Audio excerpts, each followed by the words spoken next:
Hello there, ladies and gentlemen, and welcome to another commentary by myself. By Moldtrap. That's me. I'm Moldtrap. Myself being Moldtrap.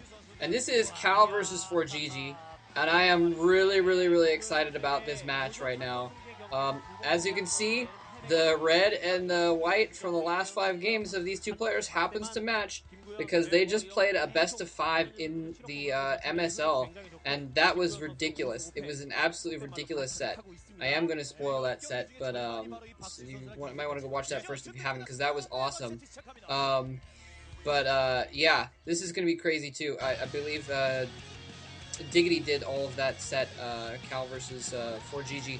But yeah, basically, the reason why I'm so excited about this game, the first game of their series, Cal went for this Arbiter Rush, and fOrGG went in the middle and disrupted their Arbiter Rush, forced Cal to cancel his Arbiter Tribunal, and he actually made scouts and fought off fOrGG's attack with scouts, got his expansion up and running, and managed to fight everything else with scouts and everything else, building up forces in the back and what have you, and then finally went in and actually counterattacked eventually and killed off fOrGG. It was absolutely ridiculous, absolutely amazing, and that was on Colosseum. Then game 5, it was tied 2-2. This is for all the chips, game 5, and Cal does the same thing. He does the same strategy. He goes for his Arbiter Rush again, and fOrGG does a two factory build instead of going for command center and factories like he did in the first game. Goes in with a little bit more forces. Cal still almost holds it off. Has to cancel his Arbiter Tribunal. Has to get scouts. Again, the same exact thing, except this time fOrGG dealt with it a little bit better, and was able to take the win and took the MSL quarterfinals from Cal.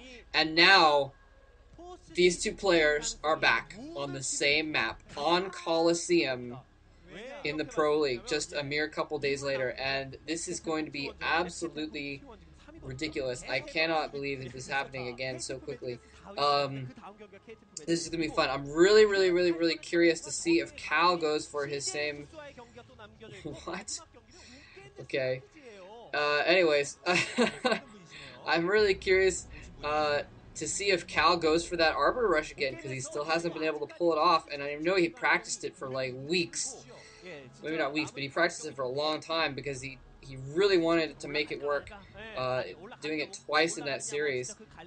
He practiced this super ace strategy, and he's got a lot of probes there going on and no gateway yet. We could be seeing a quick nexus here. Let's see, 1, 2, 3, 4, 5, 6, 7, 8, 9. Well, that's just 9. Wait, 1, 2. No, it looks like more than 9 probes. I suspect he is going for a quick nexus, is what it looks like to me. But what do I know? Yeah, he's almost certainly going for a quick nexus. Never mind. So he's going to go out and make that nexus. A little bit risky by Cal. They are in cross positions. This is a big map, and it's pretty easy to hold your choke. So it's a lot less risky on this map than it is on other maps. So wow, getting that nexus down really quickly. And fOrGG is bottling up his door there. He's not going to scout this for a while. I think this is going to go really in favor of Cal. fOrGG is not going to be able to scout this for a long time because he's basically, looks like he's getting a factory out. He's going for kind of economy first, trying to get a factory down, and then he will probably either expand or something like that, but he probably won't scout until at least his barracks is done, which is just going to be in a moment. But even then, it'll take a long time for him to get that SCV all the way around 2 different positions over to Cal's base, and by that time it happens, Cal's already going to have probably a couple gates up, and he's going to be pushing out troops, and unless he goes for a 2 factory build, and it does look like he's going for a 2 factory build, so this could actually play into fOrGG's favor if the timing is perfect. He has to get the timing absolutely perfect, though, because the way that this is going to work out, if he gets the 2nd factory down, goes for a quick push, which he could be doing because he expects Cal to get that same Arbiter Rush. I don't know, we'll have to see what happens. So yeah, Cal's getting his 2nd gateway up. I don't think he's even produced his ult. He's just trying to, now that he's got that economy going, he wants to tech, get his tech back up, get his ability to make troops back up. And there's the 2nd factory, just like I expected. And fOrGG, man, if he can push out with the right timing, he might be able to catch Cal off guard, but I just don't think he will, just because of the long distance of the map. It's it's you know, so delayed. And he hasn't been producing any Marines or anything like that from his barracks, so he's not going to have extra Marines to go along with his forces or anything.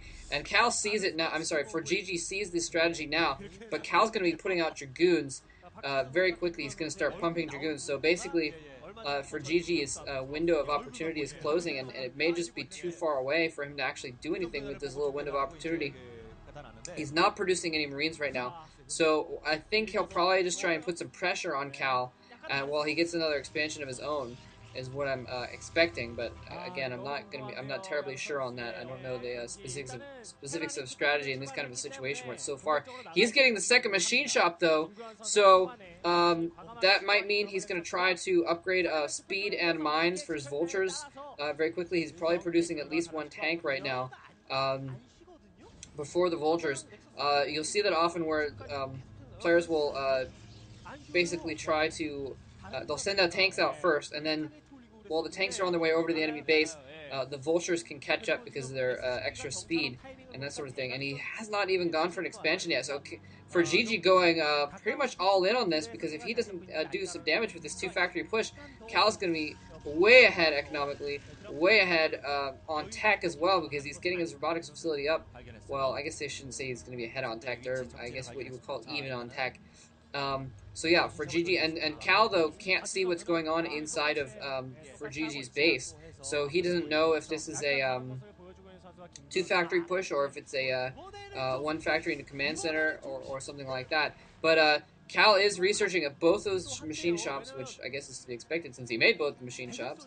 It'd be kind of dumb to make an extra machine shop and then not use it. But yeah, and he's actually, it looks like he's holding his second tank back, or his third tank back. So the probe that's up there, he's got to expect that probe to be there. The probe cannot see his extra forces, so Cal's going to be led to believe that he has less forces than he really does. Also getting a ComSat station up, I think that might be, I didn't see what that other building was that fOrGG was making. Cal getting a third Nexus! Cal getting a third Nexus, and this is going to be pretty bad for Cal. If fOrGG's moving out right now, he's going to have a lot of forces, but again, now this is definitely all in for fOrGG, because if he doesn't do something with this attack, then he's going to have no economy compared to Cal. And Cal is moving out now, trying to put a little pressure on those incoming troops, but I think he saw those vultures. He's going to try and pull back and block those vultures from getting into his base.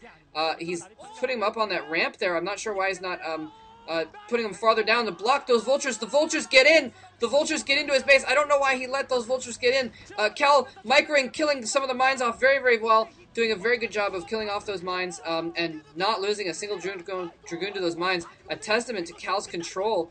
Very nice control there. And now fOrGG, he's decided to just go in for some vulture harassment here. Instead of going for an all-out attack with his tanks. But now the tanks following up, actually. I thought they were back at his base, but those are just in his reinforcements. fOrGG coming in here with tanks. This is the last second possible for Cal to cancel that Nexus. I don't know if he canceled that. It looks like he did cancel it on the minimap, but it's hard to tell here. We'll have to see if he actually did. It wouldn't be very smart for him to not cancel, because then it's just going to get picked off. And he did have a moment there. It almost would have been better for fOrGG to just wait a minute before going in there. And now we can see that Cal is really in a bind here, because he's only got these several Dragoons, and Vultures is coming in and absolutely destroying his probes. And so all the extra economy that he got from having 2 bases is not working out for him at all. And oh, those mines go off on that Dragoon. Oh, 1 on each Dragoon. So they're going to survive there. And Cal targeting that mine. Cal doing an excellent job of targeting the mines there. Yeah. Anyway, Cal, brilliant by Cal, brilliant putting a pylon down in the gap, putting a pylon down in that gap so that fOrGG cannot get reinforcements out. That was an absolutely brilliant move. Cal that may be the thing that has saved his butt. Also putting down a pylon at fOrGG's Nexus, expansion to try and stall that. In the meantime, things have turned out almost exactly like the games previous on this map, because it had fOrGG moving in with tanks and vultures doing a quick push, and Cal just trying to survive here. He's going in with a shuttle. He has a shuttle. He's going to drop bombs on top of those tanks. 2 zealots get on top of those tanks, and I think this is going to break that push. 2 zealots on top of the tanks. The other tanks at the bottom killed by the Dragoons, and Cal is going to break out of this. Cal is going to be able to break out of this. fOrGG doesn't have any more tanks there, and his tanks were delayed by that pylon, and so he wasn't able to get tanks out.